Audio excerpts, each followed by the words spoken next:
Assalamualaikum warahmatullahi wabarakatuh. Hari ini kita bertemu di mata kuliah keperawatan genetik dan untuk topik yang akan kita diskusikan adalah tentang depresi pada lansia. Sebelum kita ke materi, sebelumnya kita pahami dulu beberapa gangguan mental yang banyak terjadi pada lansia.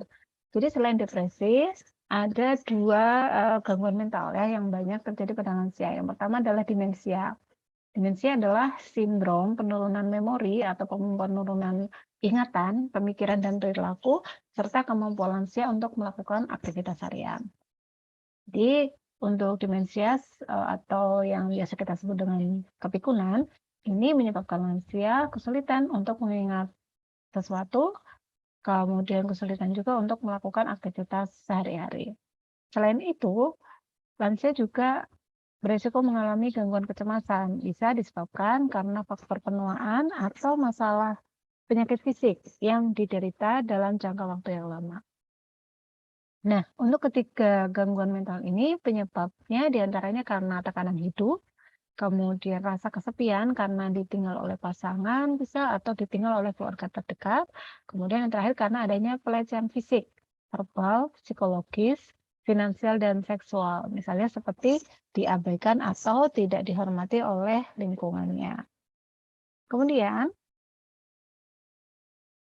depresi ya, kita lanjut ke depresi. Nah, depresi ini seperti disebutkan sebelumnya, depresi ini adalah salah satu gangguan mood ya yang menyebabkan lansia hilang motivasi sehingga tenaganya berkurang, kemudian ada perasaan rendah diri atau tidak percaya diri dan juga putus asa.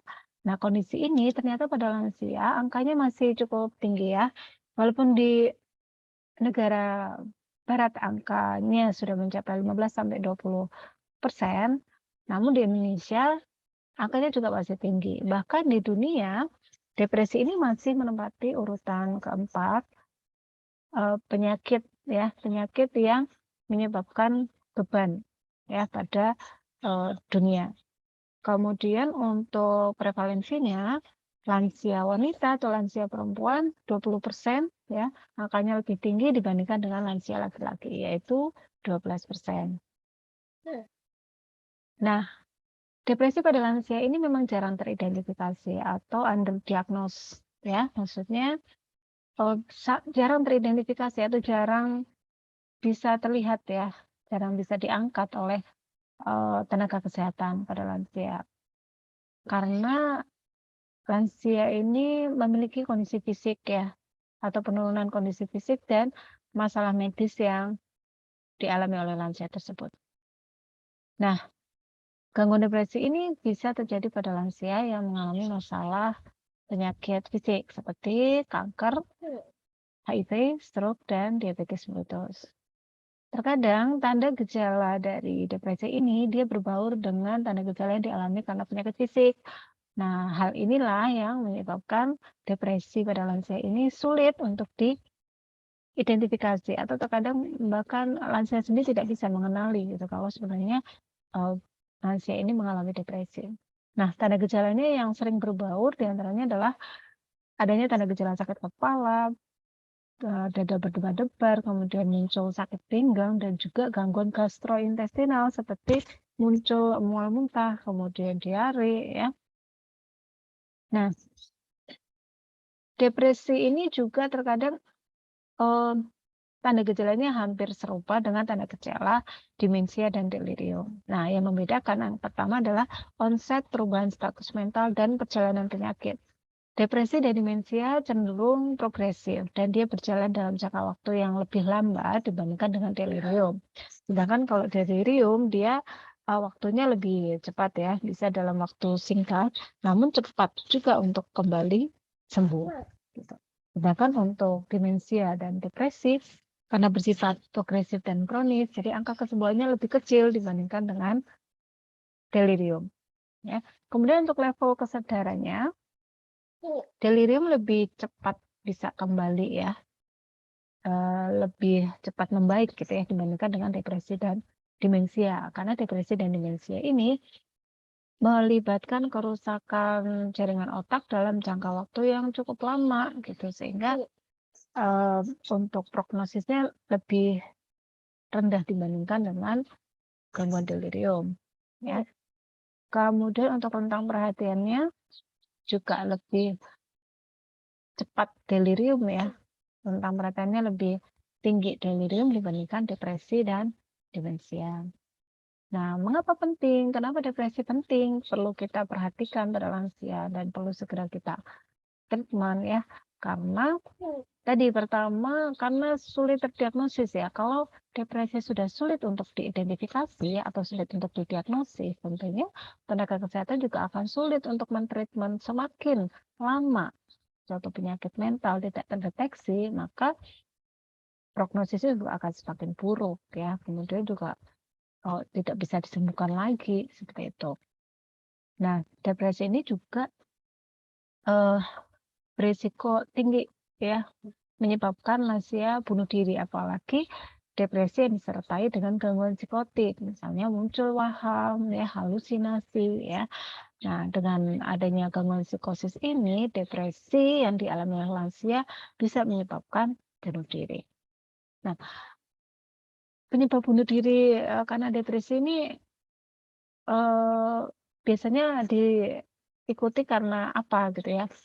Biasanya dipengaruhi karena adanya perasaan putus asa, tidak berguna. Tadi bisa karena adanya pengabaian ya, adanya pelecehan ya, bisa juga karena kehilangan pasangan hidup.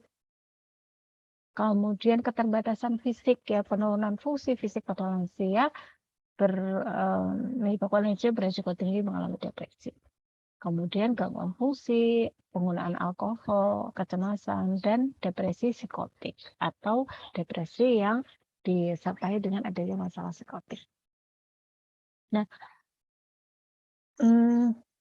supaya treatment atau supaya penanganannya bisa lebih cepat ya dan tepat, maka depresi ini harus sesegera mungkin bisa diidentifikasi ya, sehingga kalau kita lihat pada pemeriksaan lansia di Yankes ya, di pelayanan kesehatan tingkat pertama di puskesmas atau mungkin melalui posyandu lansia, di situ sudah ada KMS ya, atau kartu menuju sehat untuk lansia yang sudah mencantumkan screening depresi dengan tanda gejala depresi yang nanti tinggal di checklist ya, jika lansia mengalami minimal 2 minggu. Ya, sehingga kejadian bunuh diri tentunya bisa diminimalkan. Nah, tadi kita sudah banyak nih membahas tentang depresi. Sebenarnya depresi itu apa? Depresi adalah salah satu gangguan mood ya, di mana moodnya menurun, ditunjukkan dengan perasaan sedih, putus asa, ya, muncul pesimis, hilang minat dalam beraktivitas, muncul tanda-tanda somatik ya seperti tadi pusing, gangguan gastrointestinal, dada berdebar-debar, ya, lemas, hilang motivasi. Kemudian adanya penurunan nafsu makan dan gangguan pola tidur. Nah, seseorang dikatakan atau bisa terdiagnosis depresi jika tanda gejala tersebut tadi terjadi dalam kurun waktu minimal 2 minggu. Ya, 2 minggu atau lebih. Nah, tanda gejala yang tadi saya sebutkan di awal juga disertai dengan adanya anhedonia atau kehilangan minat untuk bersosialisasi gitu ya. Kemudian perubahan berat badan juga, bahkan perubahan berat badan bisa terjadi kurang dari waktu 3 bulan dan lebih dari 20%. Ya. Kemudian penurunan konsentrasi, perubahan pembuatan keputusan. Jadi lansia lebih cenderung sulit untuk mengambil keputusan dan memerlukan orang lain untuk membantu pengambilan keputusan.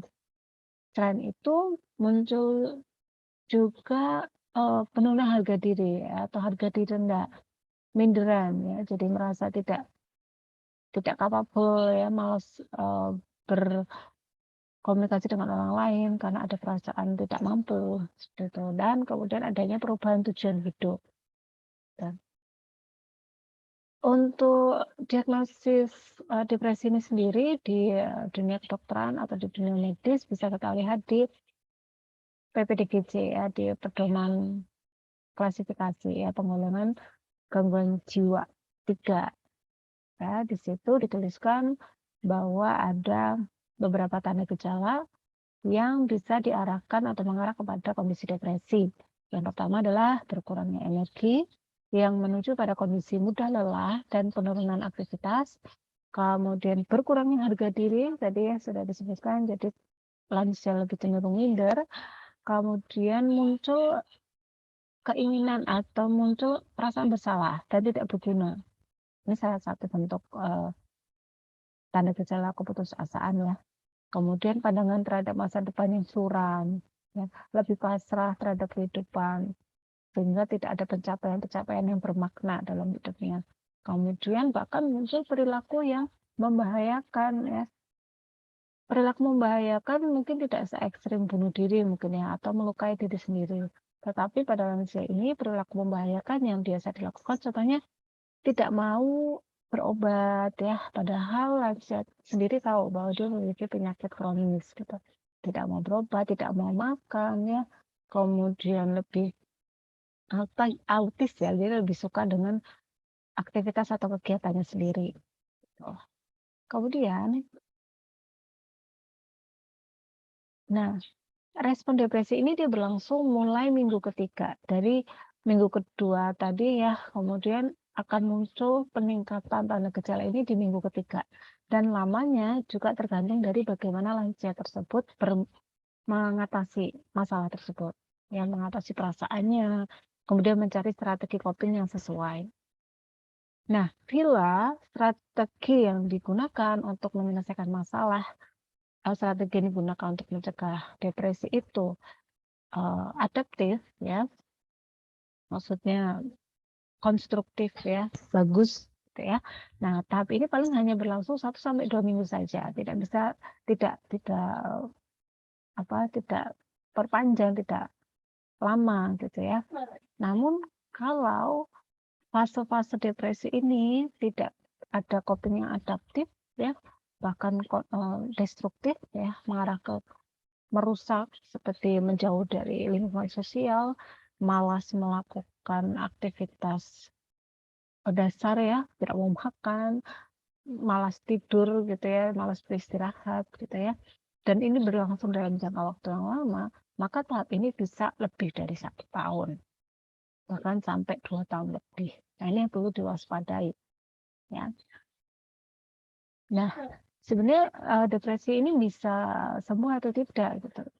Sembuh atau tidaknya tadi tergantung dari strategi coping yang digunakan oleh lansia. Dan jika sudah teridentifikasi, sudah terdiagnosis depresi, tergantung dari kepatuhan lansia tersebut untuk berobat gitu, melakukan pengobatan. Ya. Nah, jika copingnya tidak efektif, ya kemudian berobat juga tidak berjalan dengan baik. Nah, tanda gejala depresi ini dia bisa berkembang sampai kurang lebih 18 bulan sebelum muncul tanda gejala gangguan lainnya. Tanda gejala lainnya itu bisa sampai halusinasi gitu ya. Nah, makanya kenapa pada pasien yang depresi dalam jangka waktu yang lama akhirnya bisa menyebabkan gangguan psikotik seperti schizophrenia gitu. Makanya sebelum gangguan jiwa berat seperti schizophrenia itu terjadi, tadi screening depresi itu harus benar-benar sedini mungkin kita dapatkan, kemudian pengobatannya juga sedini mungkin kita lakukan. Nah, konsep depresi ini sebenarnya depresi ini adalah mengambil dari konsep chronic sorrow atau kesedihan yang menetap dan mendalam. Nah, dalam konsep ini masuk dalam konsep kehilangan ya, di mana setiap orang pasti pernah mengalami kehilangan. Tidak hanya kehilangan orang lain saja ya, tapi kehilangan harta benda, kehilangan ide gagasannya, di mana dia tidak bisa eksplorasi diri ya, atau mengekspresikan dirinya, nah itu juga termasuk kehilangan. Nah, proses kehilangan yang tidak bisa berjalan dengan baik ya, itu menyebabkan seseorang beresiko stuck ya di tahapan itu. Oke, mungkin di mata kuliah yang lain kita sudah membahas ada 5 tahapan dari berduka ya, ada 5 tahapan berduka. Yang pertama ada denial ya, denial atau menolak, kemudian anger atau marah, kemudian bergaming ya, bergaming itu tahu menawar, kemudian depression, dan yang terakhir adalah penerimaan, ya. Nah, apabila tahapan dari berduka ini tidak berjalan dengan baik, ya, mungkin terlalu lama di tahap denial, ya, menolak, mungkin terlalu lama di tahap marah, anger, ya, di tahap menawar, atau di tahap depresi ini, ya, tidak sampai ke penerimaan. Nah, itulah yang menyebabkan kondisi yang menetap dan mengarah ke depresi. Nah, kita lanjut. Apa sih sebenarnya faktor predisposisi atau faktor penyebab atau faktor-faktor yang membuat lansia itu berisiko mengalami depresi? Nah, yang pertama tadi di awal saya sampaikan bahwa lansia wanita dia 20% lebih berisiko mengalami depresi. Apalagi yang usianya di atas 85 tahun. Kemudian pada lansia yang tidak menikah, sehingga support sistemnya yang bisa menjadi support atau dukungan utama pada lansia di masanya yang penuh kesendirian mungkin, ya, karena jauh dari keluarga dan penurunan aktivitas fisik, ini tidak ada. Kemudian tinggal di area perkotaan atau urban, di mana area perkotaan ini penuh dengan tuntutan, ya, penuh dengan aktivitas, ya, sedangkan lansia tentunya tidak bisa mengikuti ritmenya sebaik waktu muda dulu, gitu ya. Nah, kondisi itulah, ya, tuntutan itulah yang menyebabkan lansia berpikir, ya, stresornya tinggi, berpikir lebih berat, ya, sedangkan dukungan sosial di lingkungannya tidak ada, ya, mengarah ke depresi. Kemudian tinggal lama di rumah rawat, ya, di rumah rawat dengan dukungan sosial yang minimal. Kemudian riwayat penyakit fisik atau disabilitas, ya, jadi adanya penyakit kronis atau kecacatan, ya, bisa karena lumpuh karena penyakit fisik seperti stroke. Kemudian kurangnya dukungan sosial, status ekonomi kurang, ya, kemudian pengalaman kehilangan orang yang signifikan, kemudian penggunaan obat dalam jangka waktu yang lama, ya, jadi ada beberapa obat yang dia salah satu efek sampingnya adalah membuat seseorang lebih ini, ya, kurang motivasi, ya, ada efek samping yang bisa mengarah ke depresi. Kemudian ada substance abuse, ya, atau penyalahgunaan zat seperti alkohol, ya, obat-obatan, kemudian obat-obat resepan, ya, kemudian penggunaan obat dalam jumlah yang berlebih. Ini lansia paling banyak nih, ya, menggunakan obat-obatan yang beli di luar, gitu ya, tidak di apotek, kemudian tidak dengan resep dokter, ya, tidak dengan advice dari dokter, seperti obat tidur, ya, kemudian obat untuk konstipasi. Nah, itu penggunaan yang lama juga bisa menyebabkan terganggu fungsi tubuhnya. Nah, dari faktor resiko tersebut, ya, pada lansia yang sudah memiliki faktor resiko tadi, ya, bisa jadi depresi ini dua pilihan, ya, bisa terjadi, depresi bisa terjadi atau tidak terjadi, tergantung dari faktor pencetus atau faktor presipitasinya. Nah, faktor presipitasinya apa saja? Bisa faktor biologi, faktor sosial, dan faktor psikologis. Nah, kita mulai dari yang faktor biologi dulu, ya. Faktor biologi. Faktor pertama adalah organobiologi. Jadi adanya faktor-faktor biologis, ya, atau organ dalam tubuh, misalnya neurotransmitter, norepinefrin, serotonin, dopamin, ya, di mana kondisinya menurun, ya, ini akan merubah kerja otak, ya, merubah kerja otak yang menyebabkan penurunan mood, ya. Jadi neurotransmitter ini jika jumlahnya dalam tubuh itu menurun, ini menyebabkan seseorang hilang mood, ya, malas melakukan aktivitas. Tuh. Nah, selain neurotransmitter, faktor pencetus terjadinya depresi juga bisa karena penyakit kronis. Tadi seperti stroke, ya, diabetes mellitus, kemudian jantung, hipertensi, dan seterusnya dalam jangka waktu yang lama. Jadi semakin lama penyakit kronis ini dimiliki oleh lansia, resiko depresi semakin tinggi. Jadi perlu nih kita perhatikan benar-benar nih pada lansia yang punya penyakit kronis ya. Selain kita fokus pada masalah fisiknya, kita tanyakan ada atau tidaknya masalah mental seperti depresi ini. Kemudian adanya endokrin ya. Endokrin, gangguan endokrin atau hormon ya. Jadi rilisnya CRF ya.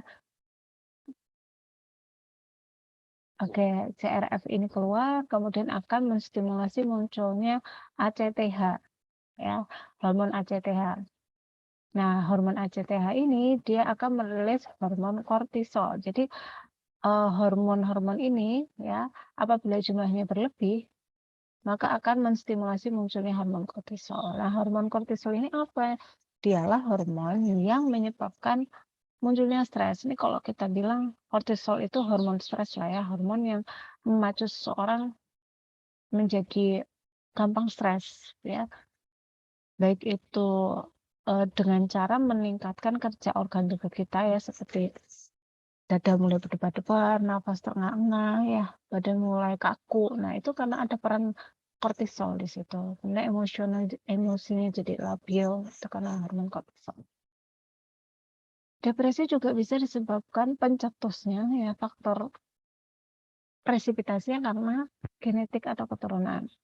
Ya, terutama pada generasi pertama ya, misalnya orang tua ke anak. Nah, anaknya ini dia 2 sampai 10 kali berisiko mengalami gangguan mood. Untuk yang kembar ya, anak kembar monozigot ya, jadi satu telur gitu ya. 50% berisiko mengalami depresi dan kembar dizigot yang ada dua telur gitu ya. 10 sampai 25% berisiko. Itu dari faktor biologi. Kemudian faktor sosial. Faktor sosial apa sih yang menyebabkan atau mencetuskan terjadi depresi? Pertama, karena adanya peristiwa kehidupan dan stres lingkungan. Tadi bisa karena hilang pasangan, pekerjaan, ya pensiun itu ya lansia ini kan banyak juga yang pensiun. Dimana kalau pensiun itu berarti kan sebelumnya punya pekerjaan tetap dengan kegiatan rutin ya, kegiatan yang rutin.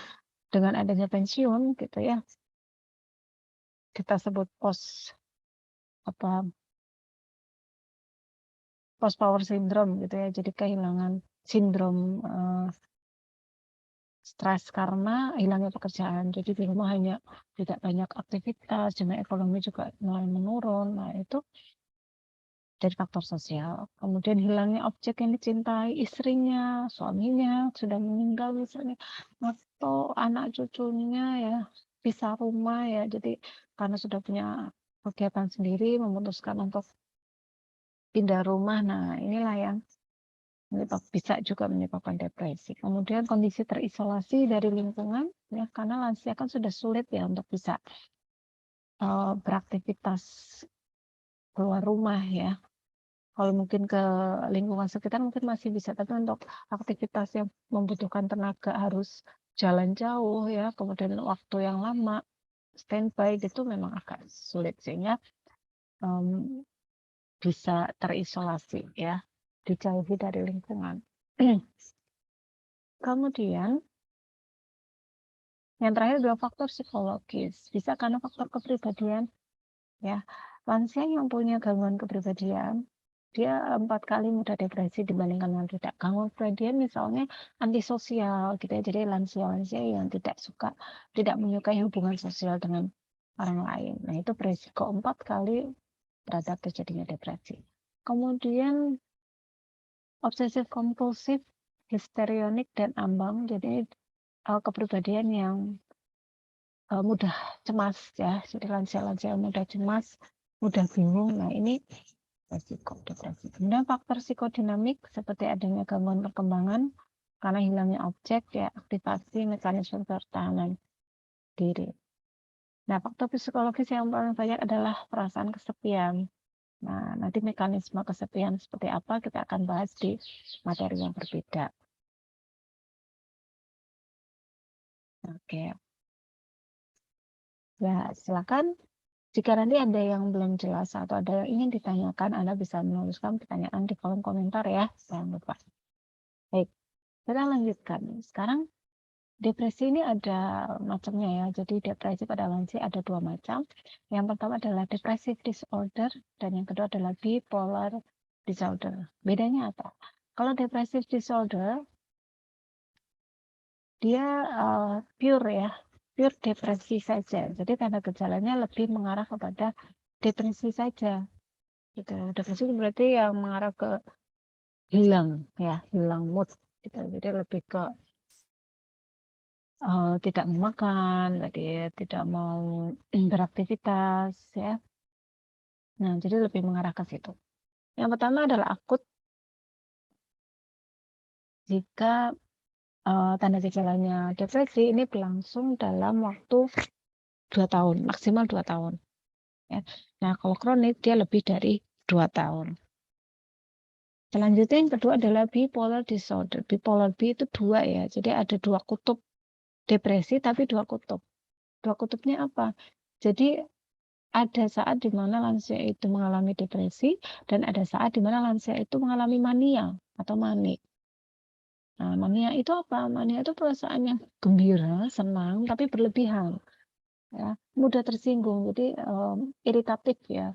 Jadi ada kata-kata yang dirasa kurang nyaman ya, gak enak didengar gitu. Nanti tiba-tiba marah. Gitu.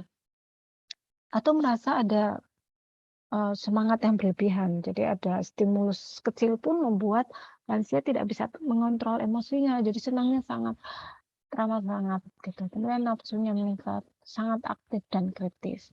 Jadi biasanya pada lansia yang depresi dan berada pada fase manik ini dia cenderung logore ya. Jadi banyak bicara pada saat ada pencetus yang dirasa kurang nyaman, dia mudah marah seperti itu. Nah, di bipolar disorder ini ya, yang disertai manik ada 2 tipe juga. Tipe 1, tipe 2. Nah, kalau tipe 1, dia bergantian antara depresi mayor ya, dengan hipomania. Hipomania itu kondisi mania, tapi yang lebih ringan ya, mania ringan. Ya, ya paling tidak sampai marahnya berlebihan ya, tapi kelihatan bergairah gitu. Mudah terstimulasi, tapi tidak sampai melakukan perilaku yang atraktif atau agresif. Ya, itu hipomania. Kemudian kalau yang bipolar 2 disorder, ini dia bergantian antara tanda distimia atau depresi ringan, tanda hipomania, ya, dan diakhiri dengan siklotimik. Siklotimik itu emosinya labil. Nah, ini beda ya.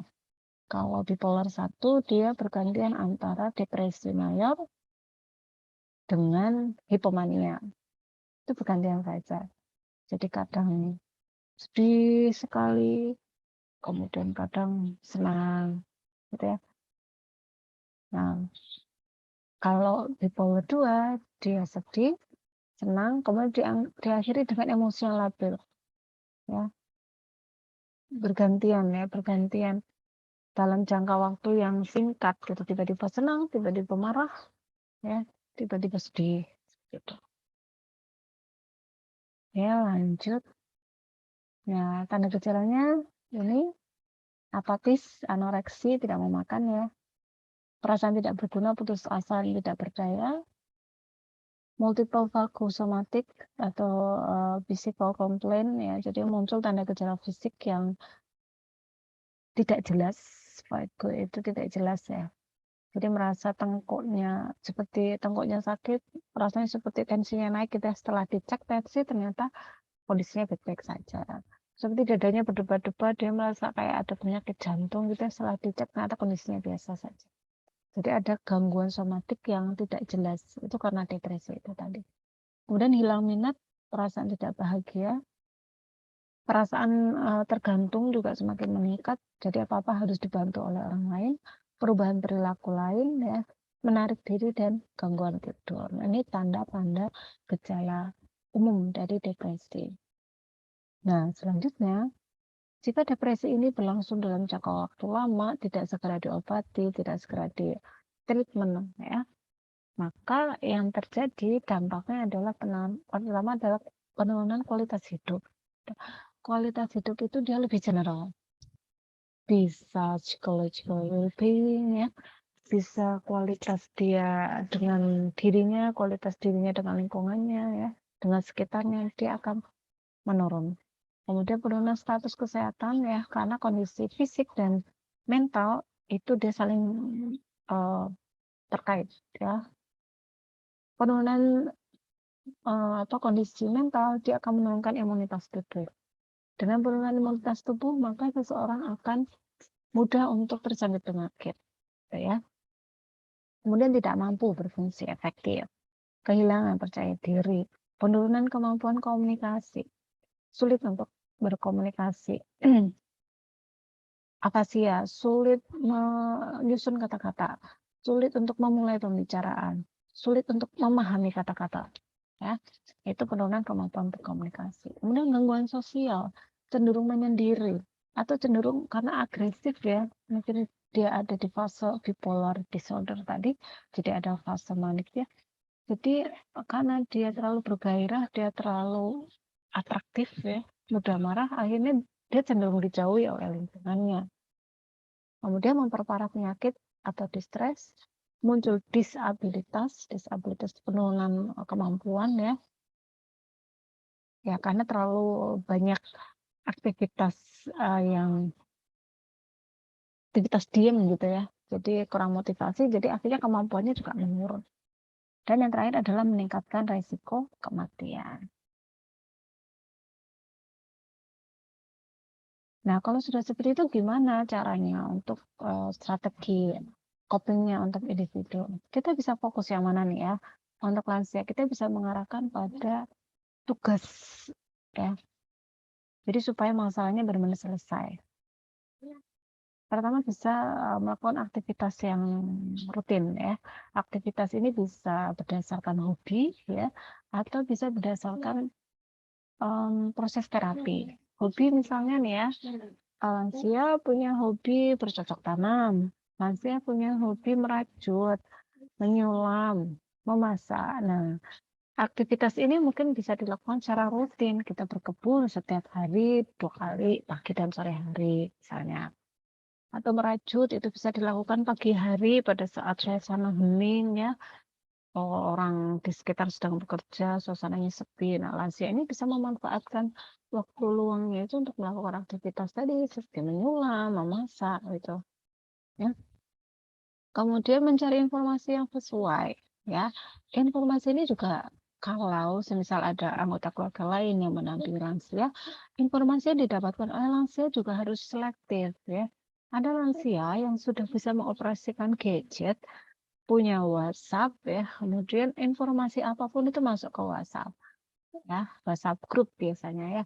Di WhatsApp grup itu pokoknya informasi apapun kan sulit untuk kita filter, ya.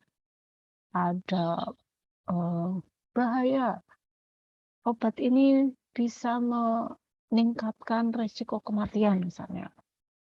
Obat hipertensi ini bisa menyebabkan kelumpuhan atau bahaya. Atau misalnya perlu diingat, minum ini sehari 2 kali bisa meningkatkan daya ingat misalnya. Itu kan informasi-informasi yang kita tidak bisa kontrol gitu, ya. Nah, jadi informasi-informasi yang sesuai untuk lansia kita bisa coba sampaikan.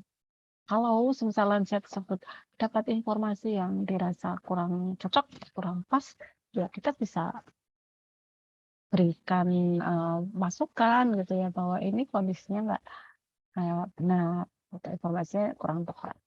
Kemudian bisa juga dengan memperbaiki diri. Nah, memperbaiki diri mungkin memang butuh proses, ya. Oke, kita lanjut di kognitif. Kognitif strategi copingnya bisa mengadopsi sikap-sikap yang bisa diterima dan hal positif yang bisa diterima. Jadi kadang lansia memiliki pemikiran negatif, ya. Apapun itu di perlakuan orang lain itu selalu dipikir dalam gitu, ya. kemudian membuat lansia menjadi makan hati ya, terbawa perasaan. Nah, mungkin lansia ini bisa mengadopsi sikap-sikap yang bisa diterima, misalnya lebih bersabar. Kemudian kalau ada orang yang melecehkan, dia bisa mencoba untuk apalah misalnya ya. Jadi sikap-sikap yang dirasa bisa membantu untuk mengurangi depresi bisa diadopsi. Kemudian ada juga strategi interpersonal, yaitu meningkatkan hubungan dengan orang sekitar. Bisa diskusi dengan keluarga, dengan tenaga profesional, atau kepada grup support. Ya, biasanya lansia kan ada perkumpulannya ya, pengajian atau mungkin di Yandu ya, Posbindu Lansia itu bisa dimanfaatkan untuk coping depresi. Nah, kalau lansia masih ada keluarganya nih, apalagi kalau sudah ada keluarganya atau masih ada keluarganya, berarti lebih mudah ya kita lansia tersebut untuk mendapatkan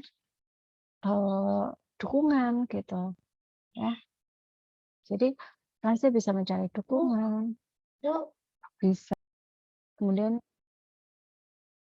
bisa diajak untuk melihat masalah dan mencari solusi dari sisi yang berbeda. Kemudian mencari support spiritual dengan ibadah ya. Kemudian membantu keluarga untuk membantu keluarga ya untuk memfasilitasi lansia tersebut mencari bantuan, bisa ke layanan kesehatan atau orang-orang yang dianggap bisa atau memiliki kemampuan untuk membantu lansia ini keluar dari masalahnya. Atau bisa juga dengan passive appraisal, dengan menerima atau meminimalkan respon reaksi, jadi menahan diri gitu supaya tidak terlalu agresif atau tidak terlalu sedih gitu ya. Kadang ada lansia lebih memilih menghindar atau keluarga memilih untuk membatasi lansia beraktivitas di luar ya untuk meminimalkan paparan yang tidak jelas gitu. Oke, kalau obat yang bisa dipakai bisa dengan SSRI ya, selective serotonin reuptake inhibition sebagai pengobatan awal. Ini indikasinya untuk lansia depresi yang disertai kecemasan, ketakutan, dan sering melamun atau menyendiri. Kemudian contoh obatnya ada fluvoxamine, ada fluoxetine, paroxetine, dan sertraline. Ini yang sering dipakai ya, sertraline. Yang kedua adalah monoamin oksidase inhibitor. Ya, contohnya ada penasin, kemudian tranilcypromine. Ya. Bisa juga menggunakan cyclic compound, lithium karbonat, dan atypical antidepresan. Soalnya untuk jenis obatnya bisa dipelajari ya. Penggunaan obat-obatan ini tentunya memerlukan perhatian ya. Pada orang dewasa saja kita perlu melihat respon setelah minum obat gitu ya, apalagi pada lansia yang dia notabene sudah mengalami penurunan fungsi juga gitu. Jadi efek samping obat, kemudian interaksi obat selama penggunaan dan keluhan-keluhan pasien itu benar-benar harus kita observasi perubahannya ya. Jika efek sampingnya yang muncul lebih dominan mengarah ke negatif ya, berarti kita perlu konsultasikan kembali kepada dokter. Ya, bisa dikurangi dosisnya atau bisa dihentikan dan digantikan dengan pilihan atau golongan obat antidepresan lainnya. Oke, lanjut. Nah, tadi untuk penata laksanaan farmakologi. Nah, sekarang untuk non farmakologi, apa yang bisa kita lakukan? Non farmakologi berarti tanpa obat ya. Kita bisa mengajarkan lansia untuk melakukan psikoterapi seperti terapi lingkungan atau melioterapi. Jadi men-setting ya, membuat lingkungan lansia itu seperti lingkungan terapi. Misalnya ada tanaman-tanaman, kita kasih tanaman-tanaman yang tidak membahayakan lansia ya, dan bisa dirawat lansia setiap harinya. Jangan kita berikan tanaman yang berduri ya, itu kan ada tanaman-tanaman mawar besar berduri ya. Kemudian tanaman lainnya lah yang dia berisiko mencederai lansia, nah itu bisa dihindari. Mungkin bisa seperti anggrek, melati, ya, bunga-bunga yang indah dan mudah untuk dirawat. Kemudian terapi rekreasi ya, bisa mengajak lansia rekreasi ke tempat-tempat yang menyenangkan. Terapi kreasi seni bisa dengan tari, musik, melukis, membaca. Kemudian terapi dengan hewan peliharaan, ya. Tuh. Nah, dalam menciptakan terapi lingkungan atau memodifikasi lingkungan supaya bisa berefek terapi, kita bisa memperhatikan beberapa aspek ya, seperti warna yang digunakan. Untuk efek terapi ya, untuk kasus-kasus demensia dan depresi ya, mungkin kita bisa menggunakan warna-warna yang soft ya, warna-warna cerah gitu. Jangan menggunakan warna-warna yang dominan gelap ya. Tapi untuk demensia ya, warna gelap dibutuhkan khususnya untuk tempat-tempat yang perlu penekanan, misalnya pintu, jendela, nah itu boleh kita kasih warna gelap. Karena pada kasus demensia dan depresi ini terkadang muncul terjadi penurunan kognitif ya, orientasi ya, dan ingatan. Sehingga lansia mungkin lupa gitu, di mana sih letak pintu, di mana letak jendela. Jadi titik-titik itu tadi seperti pintu, jendela kita bisa modifikasi, kita bisa kasih warna gelap, hitam biasanya, atau coklat gelap ya. Kemudian cahaya juga jangan terlalu terang dan jangan terlalu redup ya. Terlalu terang ya bisa menyebabkan gangguan konsentrasi atau sulit tidur. Terlalu gelap bisa menyebabkan resiko cedera pada lansia. Jadi kita kasih cahaya yang sesuai saja gitu ya. Kemudian seni ya, kita bisa kasih gambar-gambar, movement, kemudian movement itu kita bisa kasih tanda-tanda untuk pergerakan ya. Kita bisa kasih rel ya, kita kasih rel pengaman itu yang kita tempel di tembok, mengarah ke kamar mandi, mengarah ke kamar, ya ke depan. Kemudian level activity juga jangan terlalu banyak tangga ya, rumah yang terlalu banyak tangga itu tidak aman untuk lansia.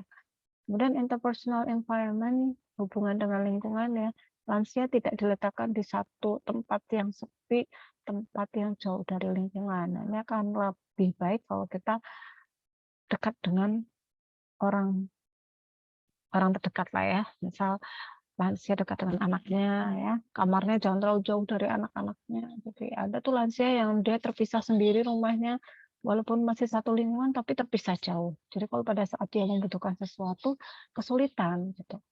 Kemudian bisa juga dengan terapi individu seperti terapi perilaku, terapi keluarga misalnya dengan family psychoeducation atau edukasi keluarga, triangle terapi segitiga. Kalau terapi segitiga itu berarti pasien, keluarga, dan perawat ya. Kemudian terapi kelompok mungkin bisa dengan reminiscence. Reminiscence itu jadi mengulang kembali ingatan-ingatan lansia, bisa dengan membuka album kenangan, bisa mengingatkan dengan barang-barang lama, radio lama, piring gelas lama, sendok lama. Nah, itu bisa menjadi bahan atau alat terapi ya. Jadi mengingatkan, dulu si Mbah pakai piring ini biasanya buat makan apa Mbah? Gitu. Itu terapi reminiscence. Atau album foto ini anaknya, ini si Mbahnya waktu sedang haji atau sedang melakukan aktivitas apa, nah itu cocok untuk terapi. Dan yang terakhir ada supportive terapi. Ini menggunakan terapi kelompok ya. Kita cari kelompok-kelompok lansia yang kemudian di situ ada perawat atau ada tenaga ahli ya, pakar, boleh kader, boleh tenaga dari puskesmas ya, yang ditunjuk untuk membantu proses terapi di klinik. Oke, ini peran perawat bisa primary intervention, bisa secondary intervention, dan tertiary intervention. Untuk intervensi primer bisa dengan promosi kesehatan ya untuk menurunkan risiko depresi. Secondary intervention ini deteksi awal ya pada kelompok yang berisiko mengalami depresi. Tertiary intervention ini pada kelompok yang memang sudah mengalami depresi. Jadi tindakan-tindakan tadi seperti obat-obatan, psikoedukasi kita bisa lakukan di tertiary intervention. Nah, asuhan perawatan lansia dengan depresi, diagnosis perawatannya yang muncul apa saja. Nah, sebelum diagnosa, kita harus lakukan pemeriksaan dulu ya. Ini pemeriksaan bisa kita lakukan, kita bisa menggunakan Geriatric Depression Scale, ini bentuknya kuesioner, atau Geriatric Quality of Life. Kita bisa gunakan kuesioner yang kita isikan berdasarkan data dari pasien, dari lansia. Kemudian riwayat kesehatan, pemeriksaan kesehatan, bisa langsung fokus pada masalah kesehatan yang memang sebelumnya sudah ada, atau kita bisa berikan pemeriksaan tambahan. Kemudian riwayat pengobatan, selama ini mendapatkan pengobatan apa, pemeriksaan status mental, riwayat nutrisi ya, makan, minum, polanya bagaimana, kemudian kombinasi makanannya seperti apa, kemudian pengkajian ada keluhan atau tidak, alergi atau tidak. Kemudian pengkajian keluarga ini untuk bisa melihat riwayat penyakit keluarga bisa, terus kemudian melihat dukungan dari keluarga ada atau tidak. Kemudian kemampuan lansia untuk melakukan activity daily living, kemudian tes laboratorium tadi bisa bersamaan dengan pemeriksaan kesehatan. Misalnya kalau ada indikasi diabetes ya, berarti kita bisa lakukan tes darah untuk gula darahnya. Kita cek EKG jika ada indikasi penyakit kardiovaskuler, EEG jika ada masalah pada EEG dan MRI ya, jika ada masalah di persyarafan ya, seperti stroke misalnya. Kemudian compute tomography scan ini bersamaan dengan MRI, ini hampir sama dengan MRI ya, hanya punya spek yang lebih bagus dibandingkan MRI. Ini masalah keperawatan yang muncul, ada anxiety, ya, kecemasan, gangguan body image, ketakutan, berduka disfungsional, kemudian coping individu tidak efektif, ya, gangguan proses keluarga, keputusasaan, gangguan interaksi sosial ya, resiko kekerasan pada diri sendiri, resiko kekerasan pada orang lain, pada diri sendiri juga, powerlessness, ketidakberdayaan, resiko kesepian, resiko mutilasi diri, kemudian gangguan defisit perawatan diri, gangguan konsep diri, isolasi sosial, dan distress spiritual. Nah, masalah perawatan ini bisa Anda lihat di Nanda atau di SDKI. Oke, selanjutnya tujuan tindakan. Strategi copingnya supaya positif, ya, jadi menerima proses menua dengan baik, penurunan isolasi sosial, dan mengatasi kesedihan. Ini adalah tujuan dari tindakan tadi. Nah, apa yang bisa kita lakukan berdasarkan SIKI ya, berdasarkan standar intervensi ya, atau bisa menggunakan NIC. Beberapa yang bisa kita lakukan adalah inspirasi harapan, manajemen mood, kemudian perawatan dan fasilitasi pertumbuhan spiritual. Bisa melalui religius ya, atau spiritual support, dan coping enhancement. Nah, berikut adalah gambar-gambar salah satu psikoterapi yang bisa kita lakukan pada lansia. Contohnya adalah senam lansia ya. Nih, lansia suka kalau rame-rame, apalagi kalau dengan kostum yang menarik ya, pasti akan lebih semangat. Nah, mungkin itu saja yang bisa saya sampaikan. Banyak sekali materi referensi bisa Anda baca untuk melengkapi pemahaman ya tentang depresi pada lansia. Silakan saya mengingatkan kembali pertanyaan dan hal-hal yang dirasa masih perlu penjelasan lebih lanjut bisa Anda tuliskan di kolom komentar. Sekian, pesan saya terakhir adalah depresi lansia perlu segera terdeteksi supaya kita bisa mentreatmentnya lebih dini dan resiko lebih lanjut bisa kita minimalkan. Saya akhiri. Assalamualaikum warahmatullahi wabarakatuh.